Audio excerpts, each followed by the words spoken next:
Hey, Sweethearts and Heroes family, Tom Murphy here. Hold on. Well, take 4. I'm not a big joke teller. All right. What's a pirate's favorite letter? R.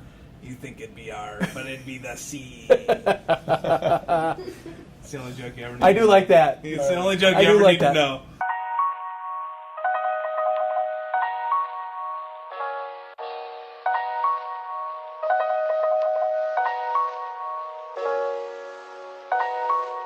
Hey, Sweethearts and Heroes family, Tom Murphy here, Rick Yarish in the lab, a very special lab. One of the godfathers of Sweethearts and Heroes. I know he doesn't see himself this way, but Sweethearts and Heroes would not have happened if it wasn't for this guy right here. The great Mark Fish, former Principal of the Year, now Superintendent in New York State.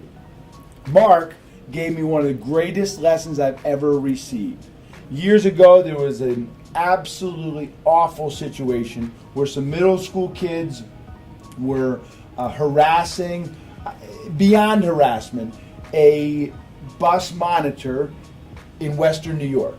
And it had just happened, and Mark and I got together for dinner with Jason, and I remember coming out of the gate and saying to you, did you see those kids, those awful kids, those horrible kids? The things that they said to this grandmother were despicable. I mean, it blew my mind. And Mark Fish turns to me and he says, I bet there were some really good kids in that group. I about fell off my chair when he said that. And I was like, this is this is a guy that people respect. Mark, took me years to really figure it out.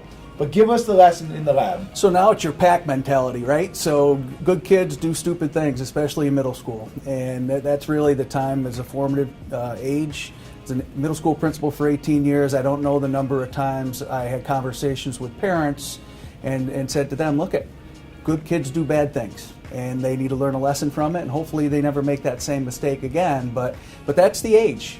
Kids make big mistakes when they're 12, 13, 14 years old, and you guys have tied it right into the whole pack mentality.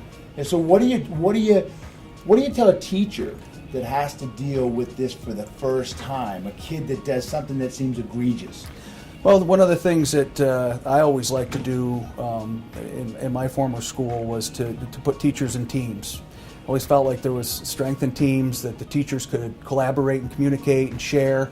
We always linked a guidance counselor to a team, and certainly access to the school administrators, so that no one's ever really going at this all by themselves. That it's a team approach. That you may act differently for one teacher than you do for another in middle school. That's not unusual. You may act different at different times of the day in middle school. You might be the best kid in the world the first 3 periods, and the last 3 periods you're driving your teachers crazy. So, I think it's important that the adults who are there to support and build these relationships with kids get to know the kids, and they share their experiences as a team across that approach. Oh, wow. Rick, what do you got? So, I mean, I can raise my hand right now and say guilty.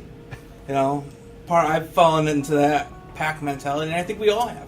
I think every single person in this world has fallen into that pack mentality because it's so hard not to. When everybody's doing it, what do? You do it, unfortunately. So, I mean, how do you step away from that? That's not just kids. That's not just for these kids. That's for these teachers and adults as well. These teachers and adults also need to pull themselves out. Figure out, you know what? I don't need to be a part of this pack. Or maybe I still do, but I can lead this pack by changing the mentality of the rest of the pack. The thing that's unique about the 12, 13, 14-year-old kids is they're finding their independence, right? So they're pushing the first set of supportive adults away, trying to keep them at arm's length a little bit as their parents, and they're forming a new set of what's important to them, which is primarily their friends. So, figuring out how to make that transition but still get the necessary support that you need from adults around you, I think, is part of that process. Absolutely. Wow, mind-blowing here from the lab. So, Mark, you just blew my mind again, because we always talk about the reverse Professor Xavier, which is one of our pillars. But what you did was you kind of reversed the pack mentality by having another pack of teachers that could come in and work together. Supportive, caring adults. Supportive, caring adults. We're going to leave it there in the lab with the great godfather of Sweethearts and Heroes, Mark Fish. We blow it up at the end here. 1, 2, 3, boom.